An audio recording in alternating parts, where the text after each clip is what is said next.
Welcome back to Tech Convergence, where we explore the fascinating intersections of today's most revolutionary technologies. This is Click Future, and we've been exploring the quest for machine understanding and the quantum internet. Today, we're diving into perhaps the most intimate technological frontier of all, brain-computer interfaces, or BCIs. Imagine controlling computers with your thoughts alone, sending messages without speaking or typing, or even more remarkably, receiving information directly into your brain. These aren't science fiction scenarios. They're applications of brain-computer interface technology that exist today, with far more profound developments on the horizon. From the first crude EEG experiments of the 1970s to Neuralink's sophisticated brain implants today, the boundary between human cognition and digital computation is becoming increasingly permeable. We're witnessing the early stages of a technological revolution that could fundamentally transform how we interact with machines and even with each other. In this episode, we'll explore the current state of brain-computer interface technology, examine the science that makes it possible, consider its potential applications in medicine and beyond, and grapple with the profound ethical questions it raises about the future of human cognition and identity. To understand brain-computer interfaces, we first need to understand a bit about how the brain communicates. Your brain contains roughly 86 billion neurons that communicate through electrical and chemical signals. These signals form patterns that correspond to everything you think, feel, and do. Brain-computer interfaces work by detecting these neural signals, interpreting them using sophisticated algorithms, and translating them into commands that computers can understand. There are several ways to detect these signals, each with different levels of invasiveness and precision. The least invasive approach is electroencephalography, or EEG, which uses electrodes placed on the scalp to detect electrical activity in the brain. EEG is non-invasive and relatively inexpensive, but it can only detect broad patterns of brain activity with limited spatial resolution. Functional magnetic resonance imaging, or fMRI, offers better spatial resolution by detecting changes in blood flow associated with neural activity. However, fMRI machines are large, expensive, and too slow for real-time BCI applications. Electrocorticography, or ECOG, involves placing electrode arrays directly on the surface of the brain beneath the skull.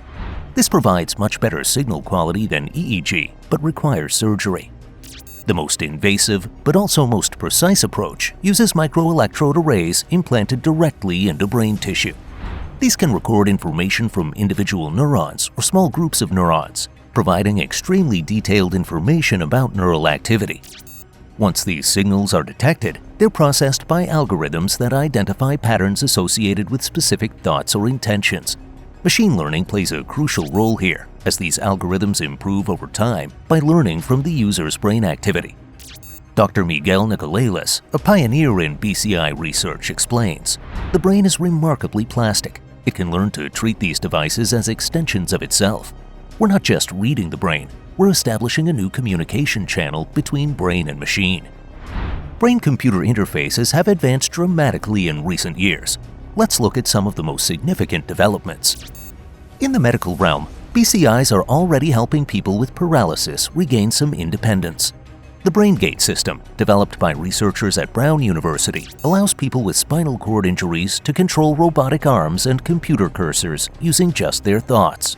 In 2021, a paralyzed man was able to produce handwriting at 90 characters per minute, comparable to smartphone typing speeds using a BCI system. In the consumer market, companies like Emotive and Neuroscience offer EEG headsets that allow users to control simple applications with their thoughts or monitor their cognitive states during activities like meditation or gaming. Perhaps the most ambitious BCI project is Neuralink, founded by Elon Musk. Neuralink has developed a device with thousands of flexible electrode threads that can be implanted into the brain by a specialized surgical robot. The company began human trials in 2023, focusing initially on helping people with paralysis control digital devices. Another company, Synchron, has developed a less invasive approach. Their Stentrode device is inserted into blood vessels near the brain, avoiding the need to cut through the skull. It received FDA Breakthrough Device designation and has been implanted in multiple patients with paralysis. Kernel, founded by Brian Johnson, is developing non-invasive neuroimaging technology that aims to make brain recording more accessible. Their flow device uses time-domain functional near-infrared spectroscopy to measure blood flow in the brain, while their flux device measures the brain's electromagnetic field. Dr. Anna Marquez, CEO of Neuroelectrics, offers perspective. We're still in the early days of BCI technology, comparable to where personal computers were in the 1970s. The systems are still relatively crude and limited, but the rate of progress is accelerating dramatically. The most immediate and compelling applications of BCI technology are in medicine, where they're already transforming lives. For people with conditions like amyotrophic lateral sclerosis, ALS, or locked-in syndrome, BCIs offer a lifeline to the outside world. These conditions can leave people cognitively aware but unable to move or communicate. BCI systems allow them to spell words, browse the internet, and even express emotions using only their thoughts.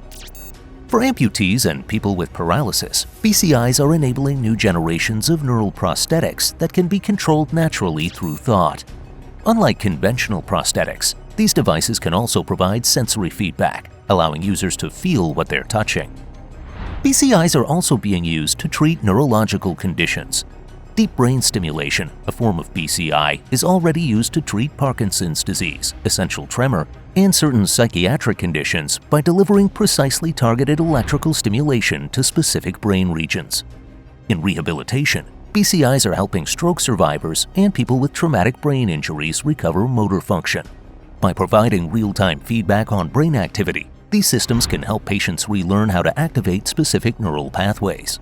For epilepsy, closed-loop BCI systems can detect the onset of seizures and deliver targeted stimulation to prevent them before they occur. Similar approaches are being explored for other neurological and psychiatric conditions. Sarah, a quadriplegic woman using a BCI system, shares her experience. Before this technology, I was completely dependent on others for everything.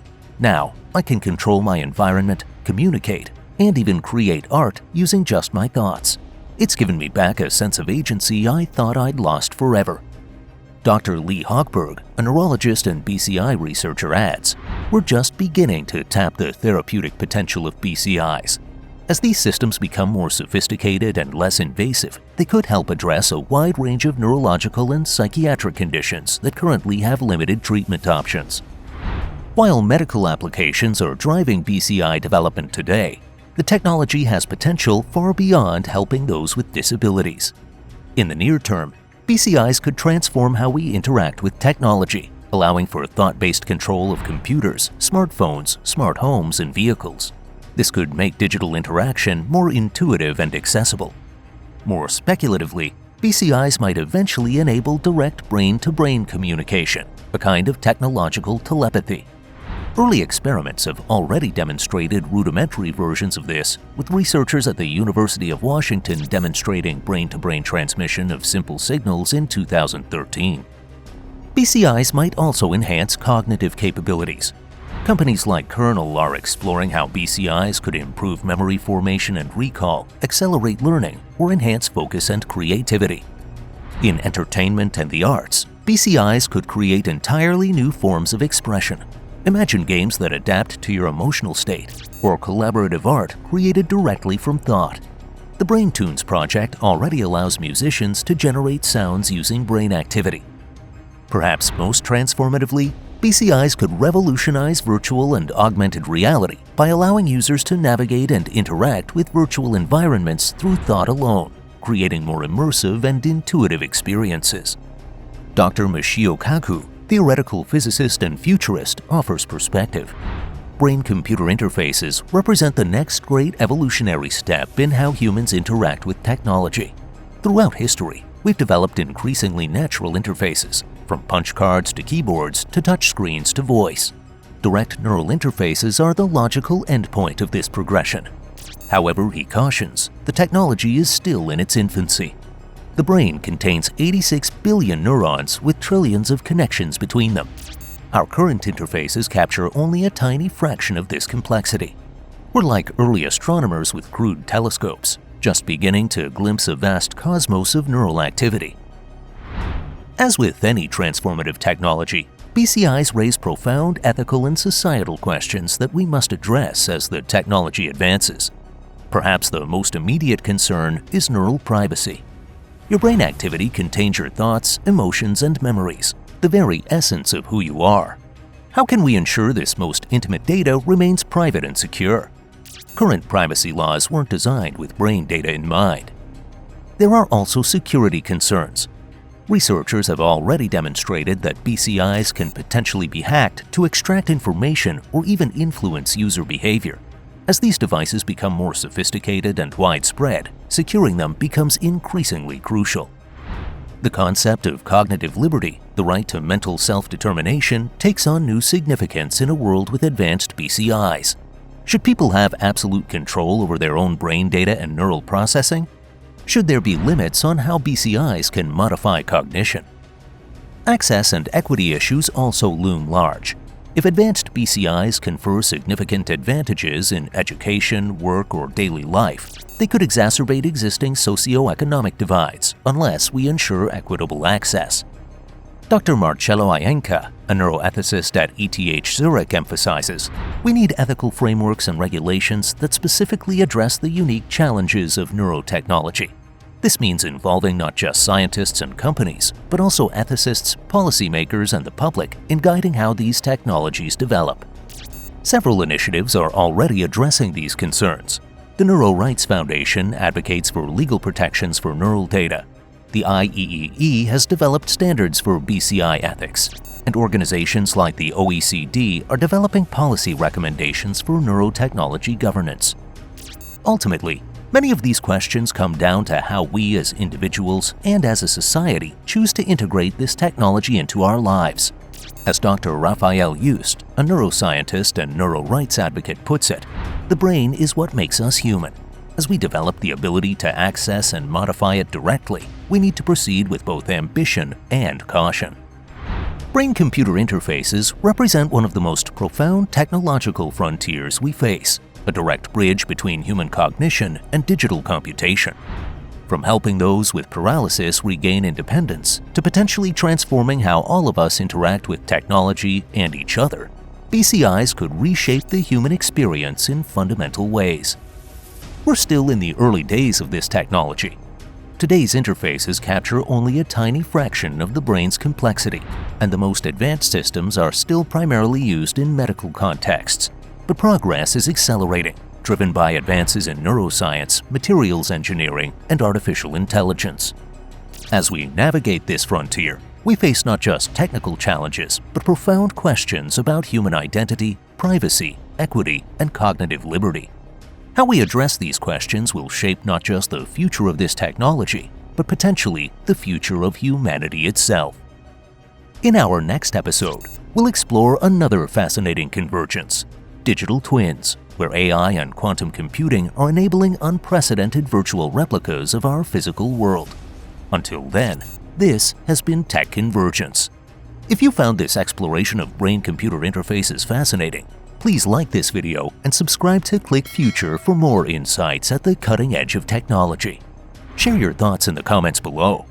Would you consider using a brain-computer interface if it became as common as smartphones?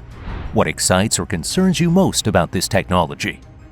Thanks for watching Click Future, where your future is a click away.